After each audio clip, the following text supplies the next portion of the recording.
I mean, it's Cooper Rush worth 2.5 points. I would hope Quinn Ewers put up a decent stat line against Arizona State. If he didn't, we have a real problem. You can say the same thing about Creighton. Okay, they had the one good game against Kansas at home. When Toast talks about the kicking market, it's like some earth is flat shit. Andy, true or false, this is going to be a dog walking. Dog walking. This is my dog walking of the day. I think it's going to be very ugly. Dog walking. I think this is going to be ugly. Hey, get the sauce. What's up, everybody? Hold on, getting everyone on the screen now. Yeah, we don't hear the intro. Only the stream does. All right. Got Spoon. Toast is right here. It says loading. Toast is trying to join. Oh, there he is. What's up, everybody? Hope you all had a nice Tuesday night. I placed one bet, and it won. North Carolina minus 10.5, extending my undefeated streak. Have not lost a college basketball bet yet this season. 3-0. I've only placed 3. So, yeah, extending that streak. I know Toast didn't have a good day. He was very vocal about it. Just 2-12. Just fucking dog shit as always. We are so back. All right. Well, this will be like one of the shortest streams ever. Because we have 4 games queued up here. So this will be a quick one. Hold on. The way that we do this, guys, is all those players' era games, they don't get posted until like right now or whatever. So Yeah. I can't. Yeah. These were the best. These were the best games. The top 3 games on KenPom. I didn't. Yeah. What we have 4th. We have the Toledo game too. Are there any good ones that we missed? I mean, all the players' era stuff. So Gonzaga versus Michigan, Tennessee versus Kansas. There's a lot. It's just still not posted yet. Yeah, there's nothing you can do. That's why I said I don't have a lot because there's. All right. Well, if when we get through these 4, if the lines are open, we can go through them real quick. First one up is VCU against South Florida. Toast.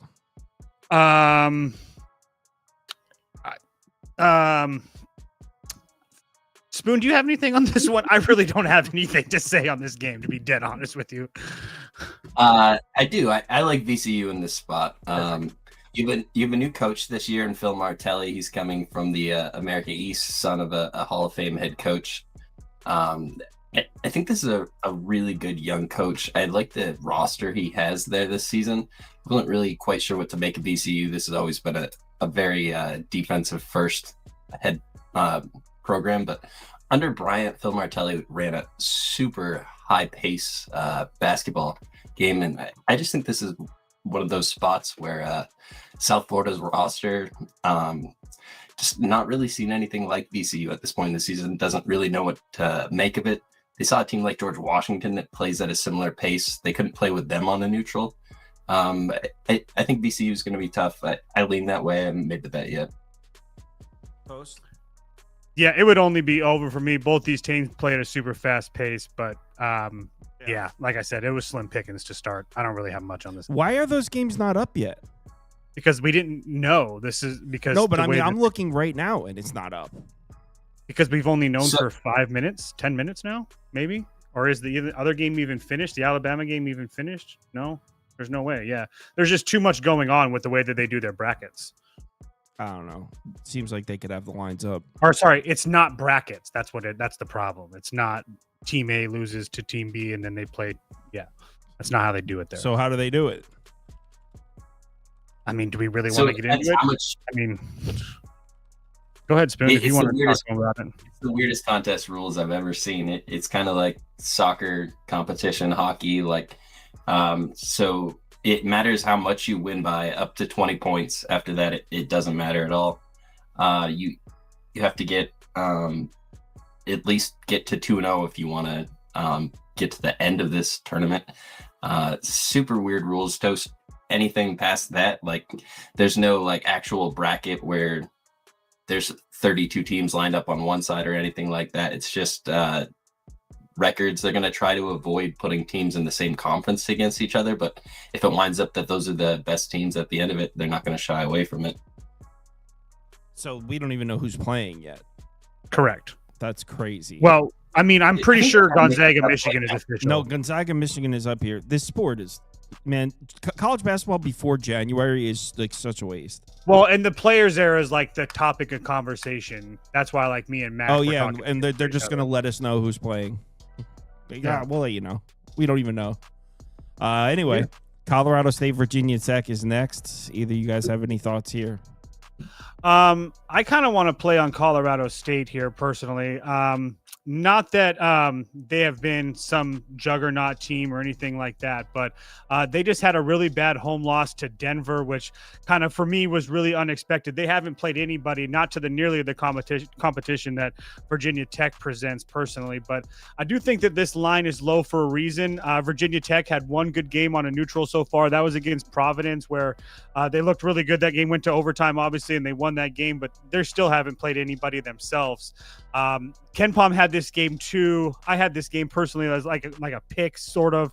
I just think that the Colorado offense is significantly better than the Virginia Tech offense, and the Virginia Tech offense might be a little bit better than the Colorado defense, or the Virginia Tech defense, is better than the Colorado State defense.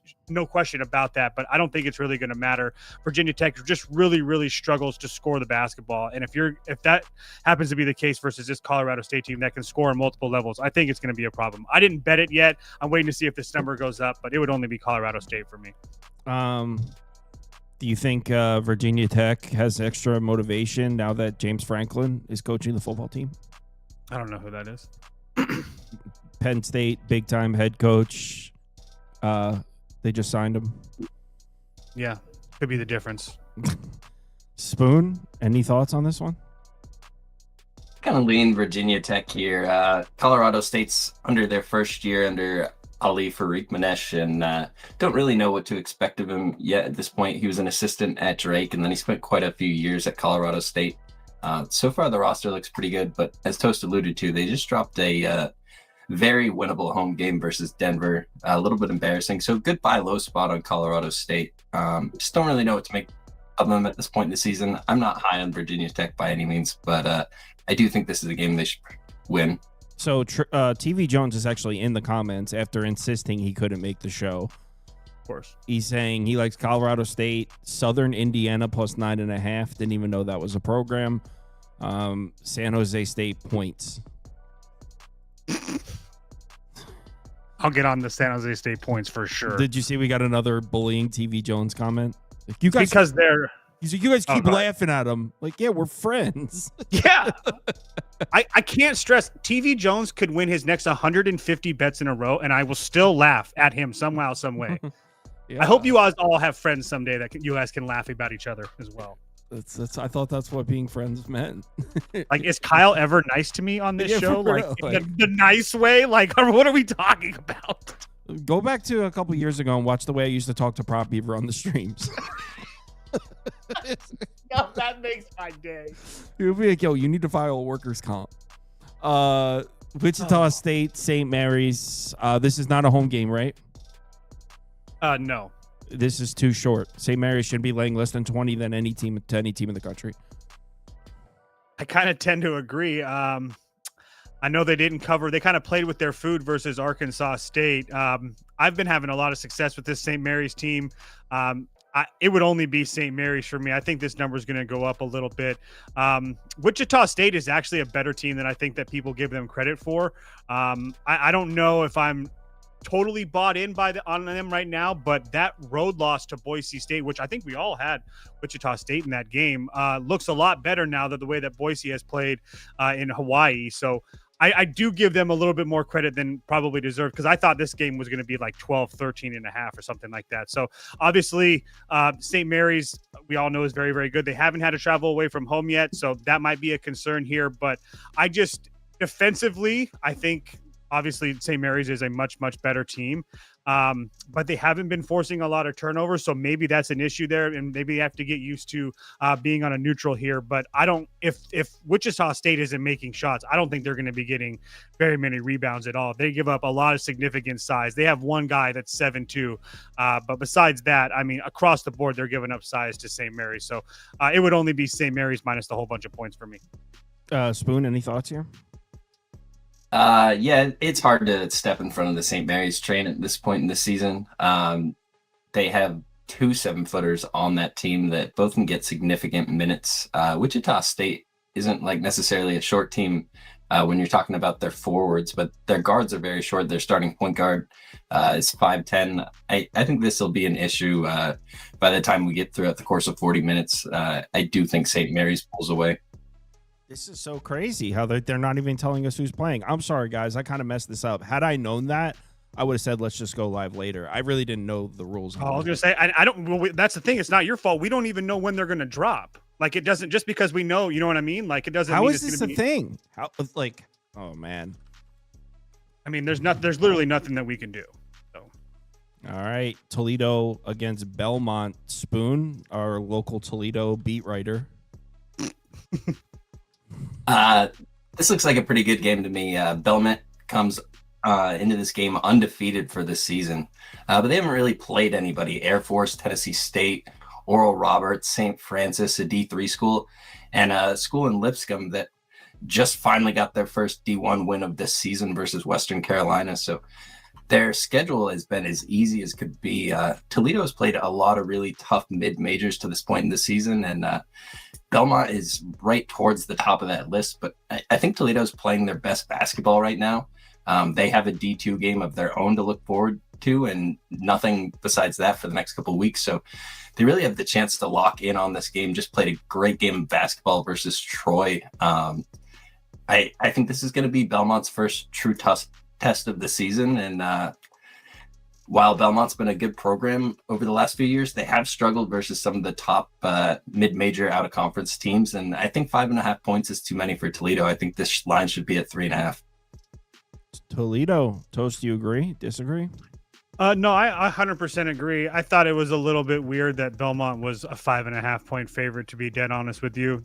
Just because, like Spoon said, they really haven't. They've played, I think, one of the top 10 worst schedules in the country so far. So it's just really hard to trust them. I mean, I know that they played their last game, obviously, or yesterday against on a neutral as well. But I don't really trust this team laying points to a team in Toledo that might be catching a little bit of fire, like Spoon said, after that win versus Troy and Youngstown State. Both of those games were really impressive, regardless if they're at home or on a neutral. So yeah, it would only be Toledo for me as well. All right. And then real quick before we close, go ahead, Spoon. I got one last game. I didn't get a chance to text it to you real quick. It was Fairfield versus Columbia. Not the biggest matchup in names of schools right now, but Columbia is going to be one of the top two teams in the Ivy League this year, and Fairfield's just going to be middle of the pack MAAC. And I think they played a really weak competition so far. NGIT, Stonehill, Loyola, Lemoyne are the teams they've beaten. They got throttled by Seton Hall, and they made Penn State sweat a little bit, but it was still a double-digit win for Penn State to open the season. This Columbia team has looked awesome besides everybody but UConn, and UConn blew them out by 20 points. That's understandable. I think this Columbia team is going to be really tough in the Ivy this year. Kevin Hovde's coming over. This is going to be his first year as a head coach. He was an assistant coach for the San Francisco Dons program for quite a few years, and then under Todd Golden there at Florida. So he's got a pretty good pedigree of coaching over top of him. And so far in his short career, he's looked really good. I think Fairfield's going to be pretty overmatched tomorrow. A team on the season that's looked all right versus a few opponents. I think this MAAC team is going to lose by 5 to 10 points, and we only have to lay 2.5. So Columbia minus 2.5. All right, Columbia minus 2.5. And so Gonzaga, Michigan, not even, I think it's I don't know if it's confirmed that they're playing. It's listed on Odds Logic, so I think it's confirmed that they're playing. I can tell you guys right now, if you want to pay me, I'll be on Gonzaga for sure. Well, hold on. What I want to ask, because there's no lines, where do you think it opens and where do you think it should be? The way that Michigan's been playing the last two nights, I honestly have no idea. Honestly, I couldn't even. I would assume Gonzaga is the favorite, but it shouldn't be more than 2 possessions at all. It's going to be Gonzaga minus 3. Yeah, I mean, I would be shocked if we saw like a 5.5 with Gonzaga. Maybe they get bet up to that, but I don't know. There's no way. Spoon, any guess on where this might open? Yeah, I agree that Gonzaga will be the favorite here. I think it's open somewhere between 3 and 5. I think you have a hard time laying any more than 2 possessions versus a team of Michigan's caliber with Dusty May on such short notice. A hard team to prep for. If this number is anywhere north of 2 possessions, I'll definitely be on Michigan. I think Gonzaga has probably the more talented roster at this point in the season.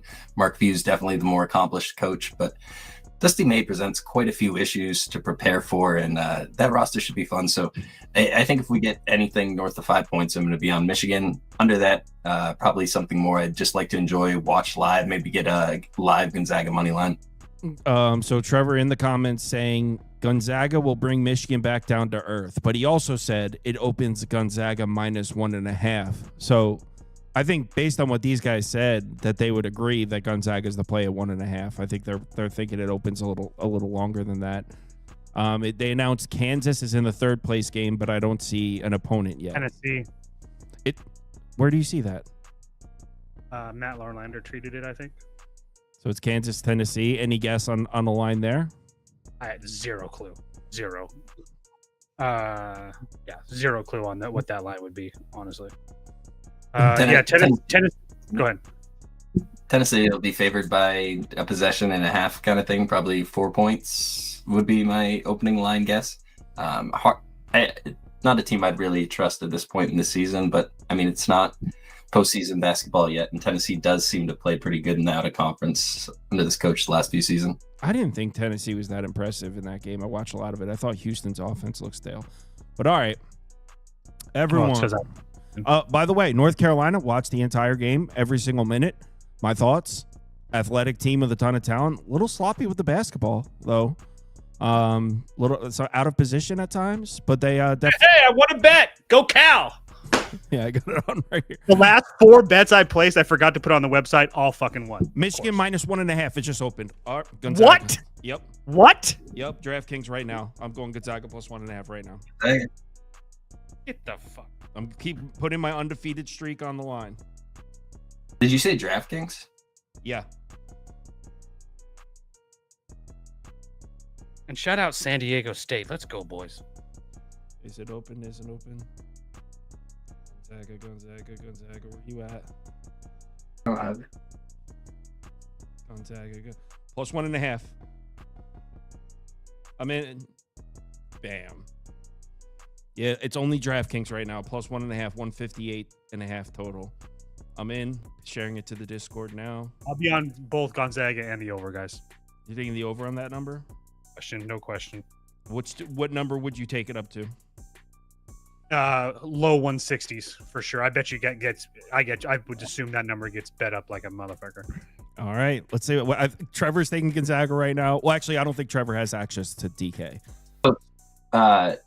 Instant reaction. Why is Gonzaga not the favorite?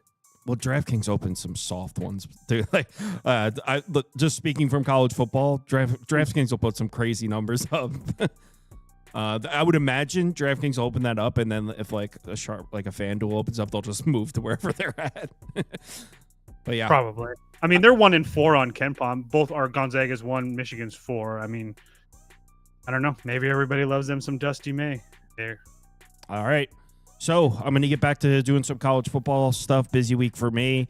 Yeah, tomorrow we're doing the normal lives. Actually, I don't know. I got to reach out to the Pub Sports guys to see. It's the night before Thanksgiving, so I don't know if I haven't talked to them. But I know we're doing it. What's up? I guarantee Jimmy will be locked in for it. I bet you Troy might have some issues, though. He's got kids, right? Yeah. All right, yeah. So I haven't talked to them, but I know that me, Kyle Hunter, and Jay Sternberger are recording our normal college football thing, so that'll be tomorrow night. We'll figure out the timing and everything. No football on, so I didn't upload any videos for you to watch. So everyone, enjoy your night. Yeah, hit me up. I'll be up late working on something, so you need anything, just send me a message in the Discord. Talk to you guys later. In the Discord, feel free to hit me up about those later games as soon as those lines get posted too, guys. All right, later, guys.